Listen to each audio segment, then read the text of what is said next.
Welcome to Freedompay training. HMS Host, in an effort to protect guests' financial information, is changing the way credit cards are processed. Moving forward, associates will not handle guest cards. The guests will retain possession and swipe themselves. The account information will be encrypted from end to end and will no longer go through the workstations. Transactions will be processed by Freedompay, and the devices used are made by Ingenico. This video covers QSR training, which will introduce you to Freedompay and demonstrate what is changing with credit card processing. The intended audience is anyone who rings transactions in micros in any environment, QSR, retail, and casual dine. It will be followed by a quick retail video, which shows the device used there, and a casual dine video, which shows only the differences in that environment. We are also sending out a training guide to be used as a reference. This is what the cover of the guide looks like. Let's get started. This is one of the Ingenico devices that we're installing. It's called an IPP350, and this is what it looks like. It's basically a swipe here for the card, which we're going to use instead of the mag card reader in the workstation. We're not at first going to be reading chips, so we'll put a little insert here to block that area. Then you basically have a keypad with a red cancel key, a green enter key, and then the yellow and the hashtag together reboot the device. So if it ever locks up or freezes, you can reboot it using that step. Now, one thing you want to do when you first walk in to your shift is to inspect these. This needs to be done on a daily basis to make sure that the device has not been compromised. You want to make sure that a new faceplate hasn't been put over here, the device hasn't been tampered with, and basically that you have the same number that you have yesterday, the same number of cables, nothing added, nothing taken away. There will be a holographic sticker on the back here. It should not be severed or peeled back at all.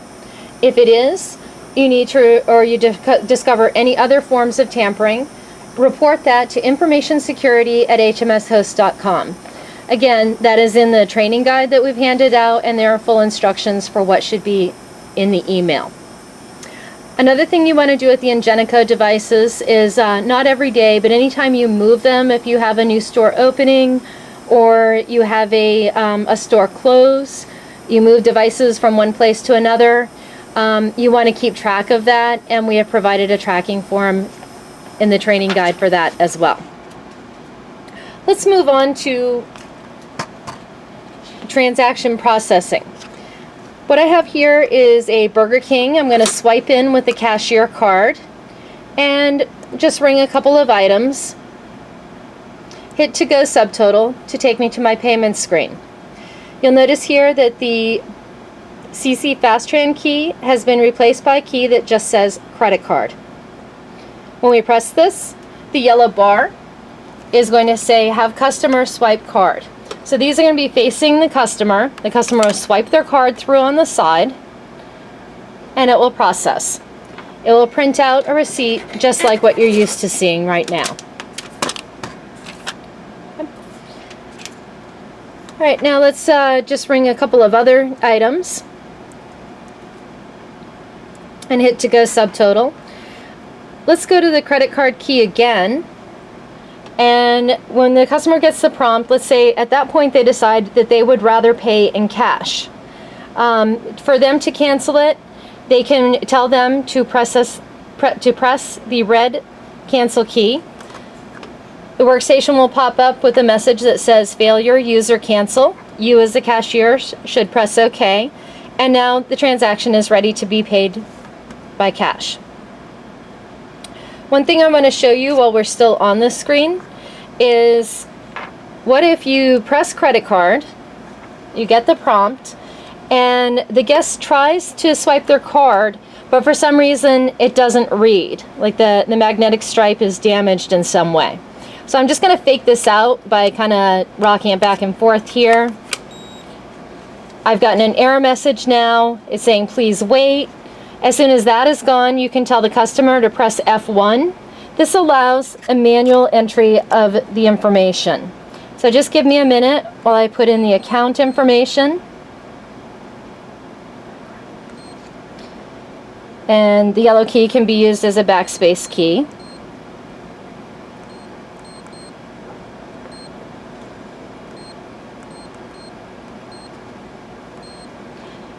As for the expiration date, and then the CVV. After each of these, I'm pressing the green enter key. And then that processes the credit card with no problem. Okay, one type of credit card that we've had a little bit of an issue with, but it's pretty much resolved, is the Costco cards. They have a radio frequency signal on them. Basically what this means is it's sending a signal to the device before you even swipe it. So sometimes we've seen an error message on here. You just want to wait for that to clear, and then you can swipe it through with no problem. Another thing that we're able to process now is NFC payment methods such as Android Pay and Apple Pay. The customer should just have those apps open on their phone, and after you press credit card, they can just tap their device against the Ingenico and it will process. The last thing I want to show you in the QSR environment is a tax-exempt fast transaction. So I'm going to sign in again with my cashier card and get a couple of desserts, hit to go subtotal, and notice that my tax right now is 30 cents. I'm going to press the tax exempt key. It's going to ask for the information from the person's card or their letter. Just type that in and press enter. Notice that the tax disappears. It is 0 now. And the payment screen has actually changed. It's a duplicate payment screen, which the credit card key has been replaced with Tax XCC. So I'm going to press that and then swipe the credit card.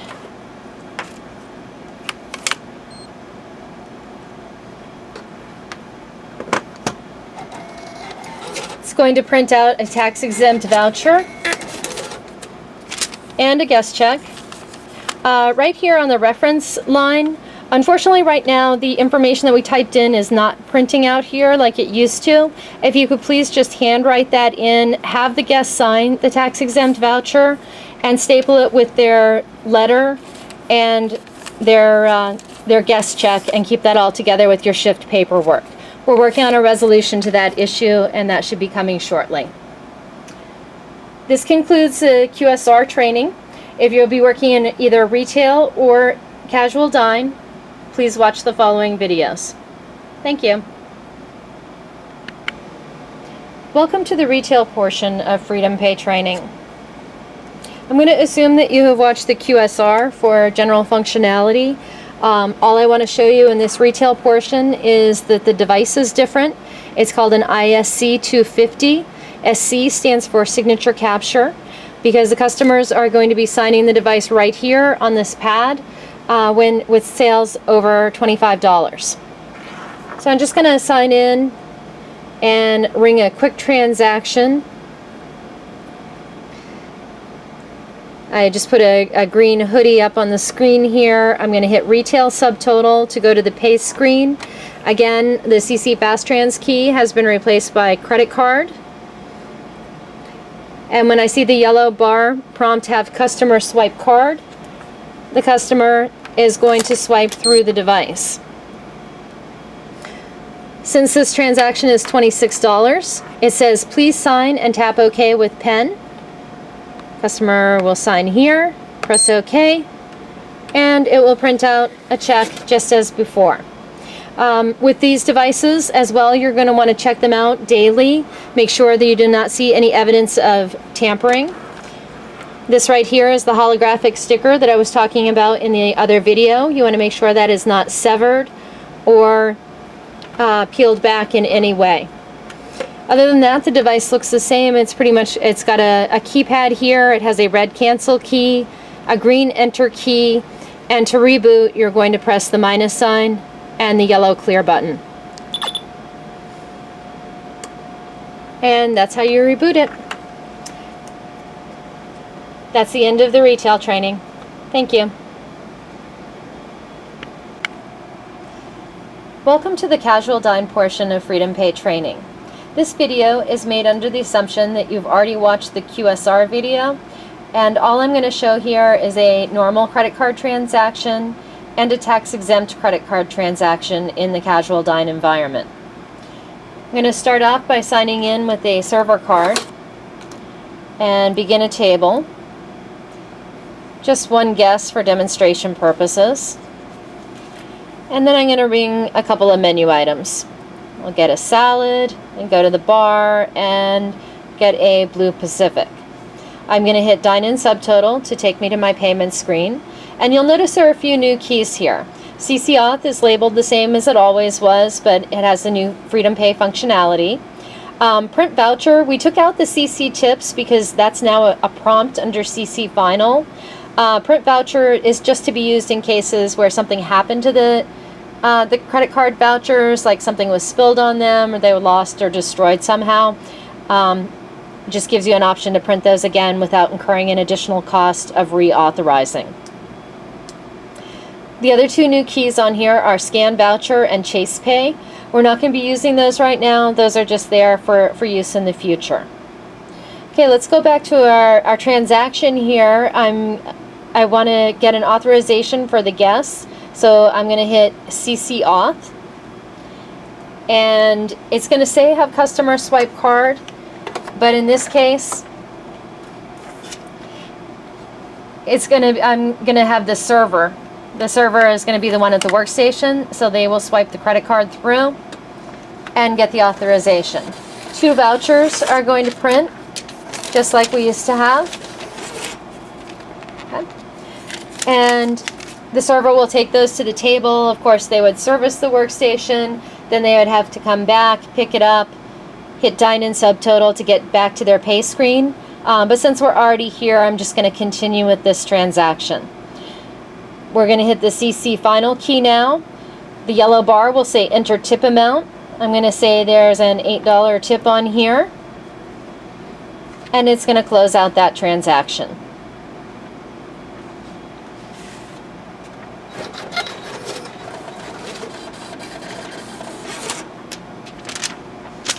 And there's your closed check.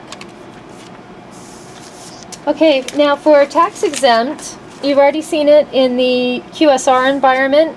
It is a little bit different in Casual Dine. So I'm going to sign in with my server card and begin a check again.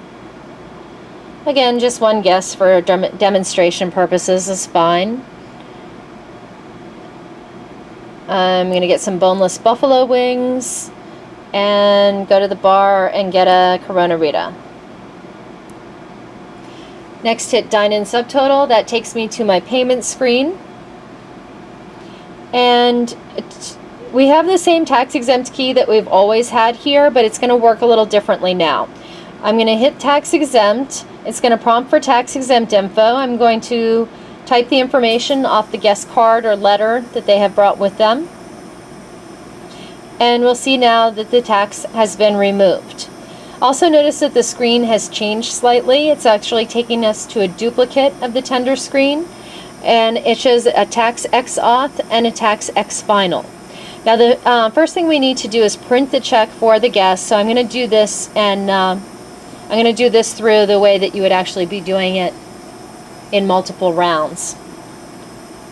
So just waiting for that check to print. It prints a tax-exempt voucher that we're used to seeing and having the guest sign. There is a reference number here. If the reference number doesn't print, please handwrite that on. We've had some issues with it going back and forth. Sometimes it appears, sometimes it doesn't. And we're working on a resolution for that. Here is our printed check that shows no tax on it. You can give that to the guest. And then when they want to pay with credit cards, the server is going to come back to the workstation and sign in again. Pick up that open check, hit Dine in subtotal to go to the pay screen. The tax is still not there, but we do need to hit the tax exempt key It says enter tax exempt info. Since we've already done that, we can just hit enter to bypass. And then we need to hit the tax exempt authorization. This will give us the vouchers without the tax. If we had hit the CC auth key, we would see the tax would come back onto it. So now it is prompting to have the customer swipe the card. Again, this is going to be the server in this case.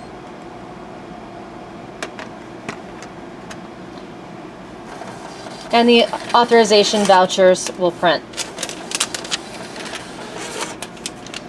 We're going to hit service to close out that round of service, and the server will take these to the guest table to be tipped and signed. Once more, the server will come back, sign in, pick up the check, hit Dine in subtotal to go to the pay screen. And again, they need to hit tax exempt. Again, where it says enter tax exempt info, since you did that the first time, you can hit enter to bypass, and then you're on your tax exempt screen with your tax exempt final key. Press that, you get the tip or the prompt for the tip. I'm going to put $8 here, and that will close the checkout.